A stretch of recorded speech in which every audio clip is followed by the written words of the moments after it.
This is a very special video because we are celebrating our 100k milestone and we're giving away free Pokemon 3D printable models that you can print for yourselves. That's right, ZW giving things away, pigs can fly. But first, I want to explain why I've disappeared for a few months now. Partly because I was burned out and I needed some self-healing, but mostly because I was trying to find a way to keep this channel alive. Taking a break to keep this channel alive, I know, contradicting statements, but hear me out. YouTube ad revenue is pathetic. It's peanuts. It's pathetic peanuts. And throughout this video, I'll be asking you for money.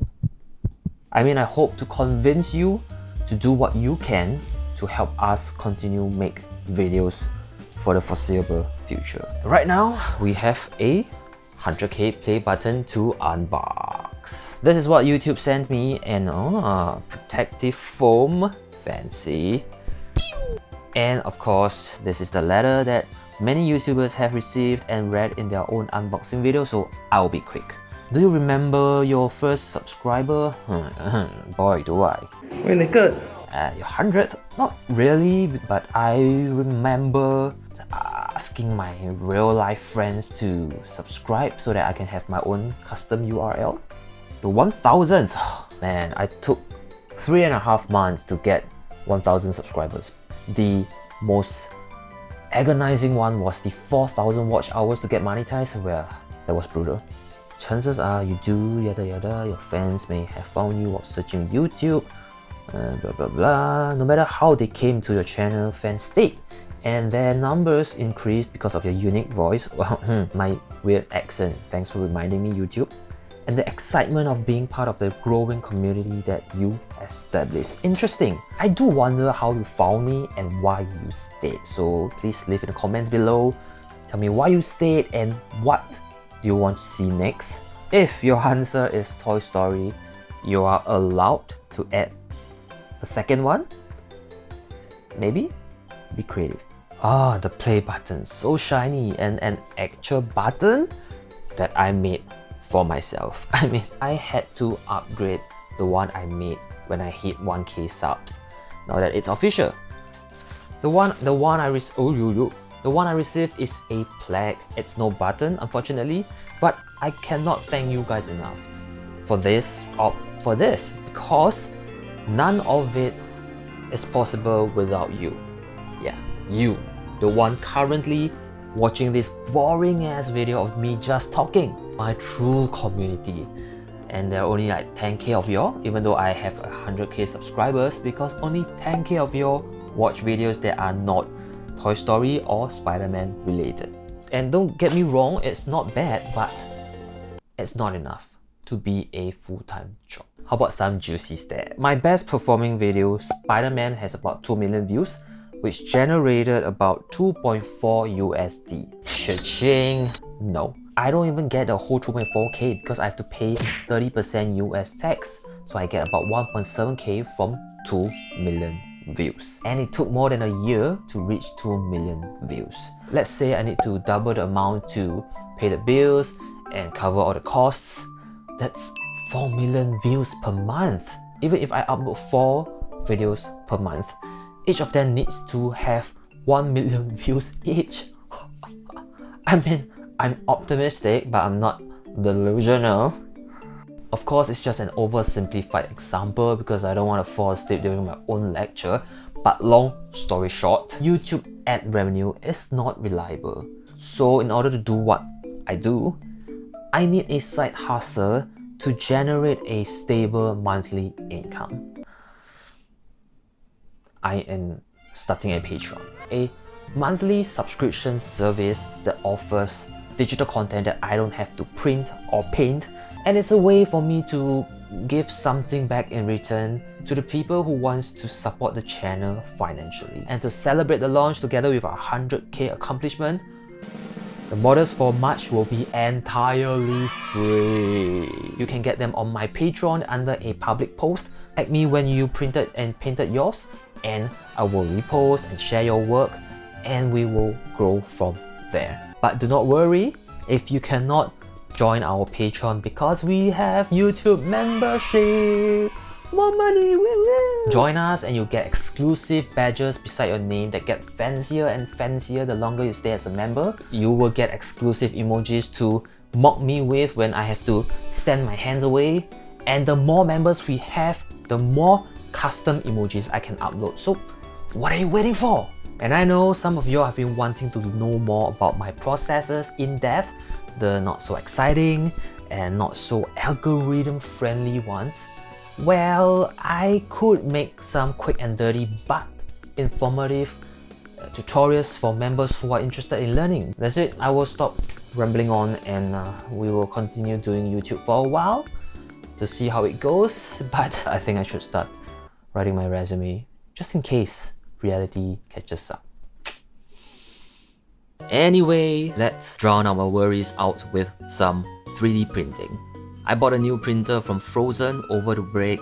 It's called the Mega 8K because it's capable of printing mega huge prints. However, it requires some calibrations, so I spent my break learning how to operate it, and I actually failed a couple of times because the test print didn't even want to stick on the build plate. But guess what? Sanding came to the rescue. The most enjoyable process became the solution. After scuffing the surface of the build plate, the print stuck on and refused to fall off. Let me show you. When you get my 3D models, it's best practice to bring them into Mesh Mixer and use their analytic tools to make sure that the model is good to go. The program will do everything for you, so don't worry. Then, if your pockets are as shallow as mine, you will want to hollow the models to save on resin materials. I usually position my prints at a 45 degrees angle, place the holes at the bottom where it's hard to see. Then I will use lychee slicer to generate support. I was rather paranoid about failing because it's a new printer, so I went for medium support. But I do not recommend it because it came back to bite my ass during post-processing.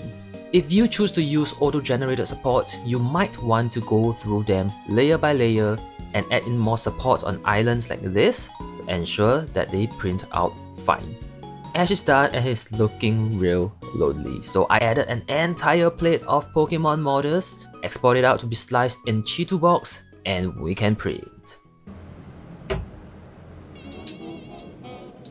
Good morning. I was so nervous I couldn't sleep. Let's see. We have a plate full of prints. I'm so relieved. Make sure to have a large tray for the large build plate and we can start removing the prints. I mean, I'm glad that I could print so many at one go because I could only print like 3 maximum previously. But holy crap, it's such a hassle to remove them all. Don't be greedy, okay? Just print what you need. But I think I found a way to get them out smoothly. Just find a hole to insert your tool in, then push it in as deep as you can, and the print will pop off easily. That was, however, only the beginning because look at all the bloody supports we have to remove. The medium supports are so thick, there are leaving markings all over the place that will have to be sanded smooth. Compared to what I have with this custom play button that I printed with my Formlabs printer. The supports were thin and easy to remove. I guess I still need to play around with the support setting a little bit more for the new printer. So I usually snip the supports off now so that I can brush the prints to prevent it from being sticky due to the uncured resin. But the new prints seem really dry after just soaking them in IPA.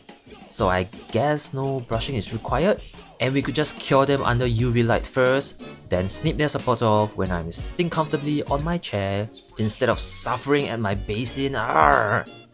Look at them, they printed out great. But again, ignore the support, I screwed up. But that's okay because I got a new tool, automatic sander. Bitch, where have you been my whole life? It made sanding so much more tolerable, even though we still need to hand sand some parts that are harder to get to, like his armpits and his mouth, but it's great. It's gonna save me from chopping my fingers off at the end of the day because they hurt so bad. And I can sand more things, yay! I guess. Unfortunately, I printed too many Pokemon, even the two couldn't convince me to send them all. So, I will not be painting them today. But speaking of painting, yes, another new tool I got is a decent paint booth after taking some time to clear my workspace. It was crazy messy and now it's just normal messy. It's only right to try painting with this new setup, so I will paint my custom play button.